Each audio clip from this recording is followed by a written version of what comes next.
I've always been a night owl, so when I got a gig as a night security guard at this old office building downtown, it felt like a perfect fit. It was just me, a desk, some flickering monitors, and 10 floors of empty cubicles. The pay was decent, and I liked the quiet, usually just the hum of the AC and the occasional creak of the building settling. My girlfriend, Mia, thought it was boring, but I'd bring a book or stream music on my phone. Easy money, right. The first few nights were chill.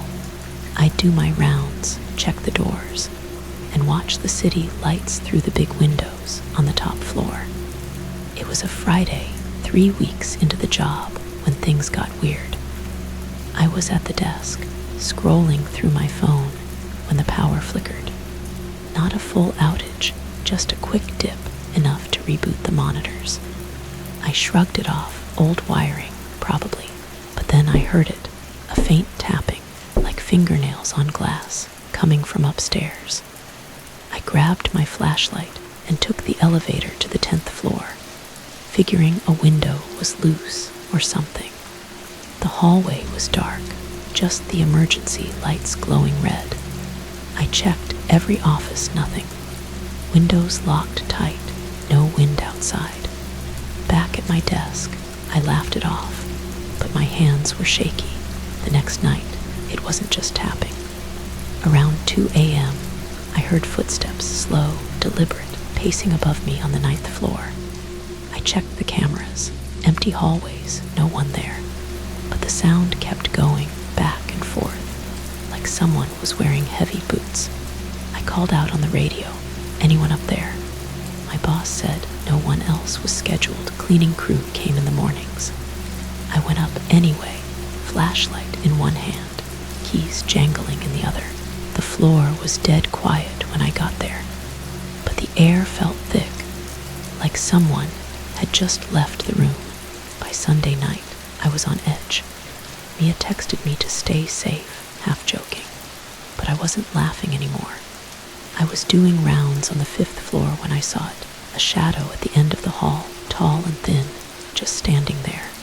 I froze, beam of my flashlight shaking. "Hey, who's there?" I yelled. It didn't move. I took a step forward, and it slid around the corner. I ran after it, nothing but an empty stairwell. My heart was hammering, and I swear I felt eyes on me, like someone was watching from every dark window. The worst came at 3 a.m. I was back at the desk, trying to calm down when the monitors flickered again. This time, they didn't reboot. They showed static, then me. Every screen, me sitting at the desk, filmed from behind, from above, from angles no camera could reach. I spun around, nobody there. The footage shifted. Now I was walking the 5th floor, chasing that shadow. But the timestamp said right now. I bolted upright, grabbed my stuff, and heard it, a low, raspy whisper from the speakers, saying my name. James. I didn't finish the shift. I left, locked the building, and drove home, checking my rearview mirror the whole way. The next day, I quit. My boss said the cameras hadn't recorded anything, no static, no footage, just normal empty halls. He thought I was nuts. Mia believes me, but we don't talk about it much. Thing is, last week, I was walking past that building, couldn't help it, and glanced up. 10th floor, corner window. A shadow, just standing there, watching me.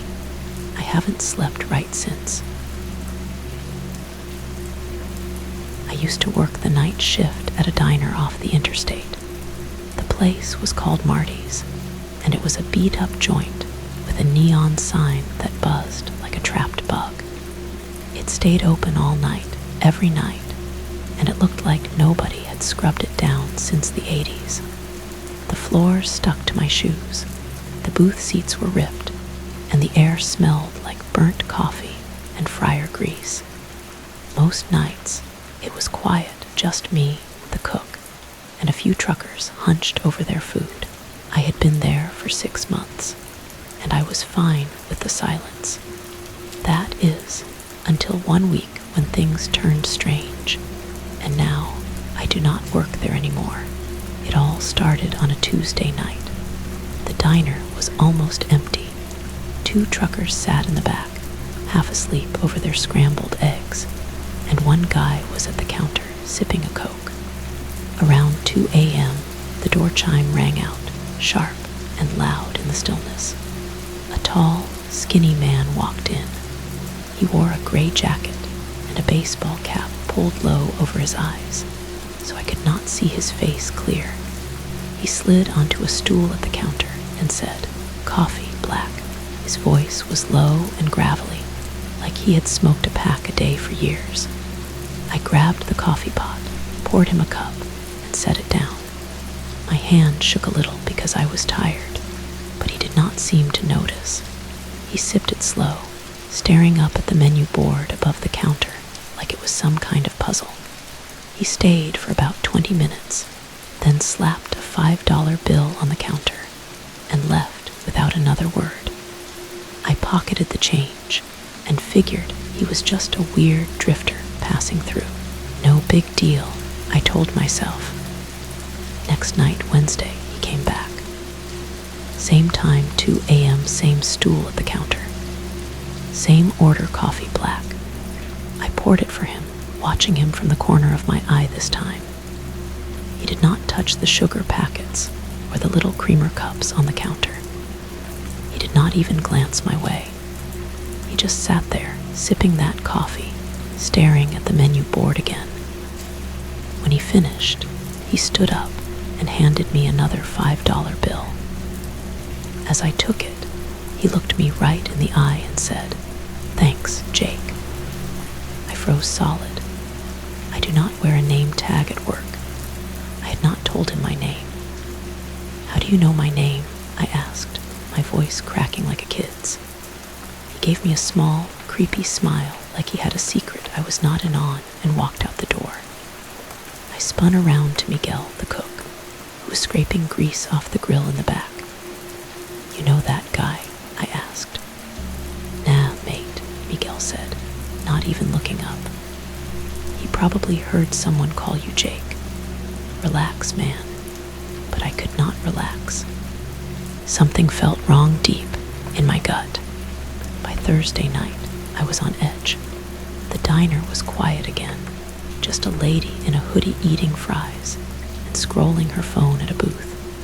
I kept checking the clock, dreading 2 a.m. Sure enough, the door chime rang right on time, and there he was, same hat, same jacket, same clean boots that squeaked on the sticky floor. "Coffee, black," he said, sitting down. I poured it, but my hands were shaking so bad I almost spilled it all over the counter. He drank it slow, same as always, not saying a word. I tried to keep busy wiping down the counter, refilling salt shakers, anything to avoid looking at him. When he finished, he stood up, handed me the $5 bill, and said, "Say hi to your mom for me." My stomach dropped hard, like I had swallowed a rock. I live with my mum in a little house off Route 9, but how in the hell did he know that? "What do you mean?" I yelled as he walked toward the door. He did not turn back, just kept going into the dark outside. I ran to the kitchen and grabbed Miguel by the arm. "That guy just said something about my mum," I said, my heart slamming in my chest. Miguel laughed and tossed a rag over his shoulder. "Small town, Jake. People talk. Do not be a paranoid bastard." But this was not a small town. This was a diner off the interstate. Nobody here knew my life like that. The next night, I was a mess. I had not slept much, my mind stuck on that guy and what he knew about me. The diner felt colder than usual, and that buzzing neon sign sounded louder, like it was laughing at me. At 2 a.m., he walked in again. I poured his coffee without him asking, slamming the pot down harder than I meant to. He did not flinch, just sat there, sipping, staring at me now instead of the menu. His eyes were dark under that hat, and I swear they did not blink once. I could not take it anymore. "Who are you?" I said, my voice trembling like crazy. He finished his coffee, set the mug down with a soft clink, and leaned in close. That creepy smile spread across his face again. "I will be seeing you," he said, quiet and slow, like a threat. Then he dropped the $5 bill and walked out. I locked the door behind him, my hands slippery with sweat on the bolt. I told Miguel I was done. "You are nuts, mate," he said, shaking his head. "It is just some old weirdo." But I was not sticking around to find out. Sunday night was my last shift. I was jumpy as hell, checking the door every 5 minutes. The diner was dead, no truckers, no travelers, just me and Miguel. At 2 a.m., I braced myself, but he did not show up.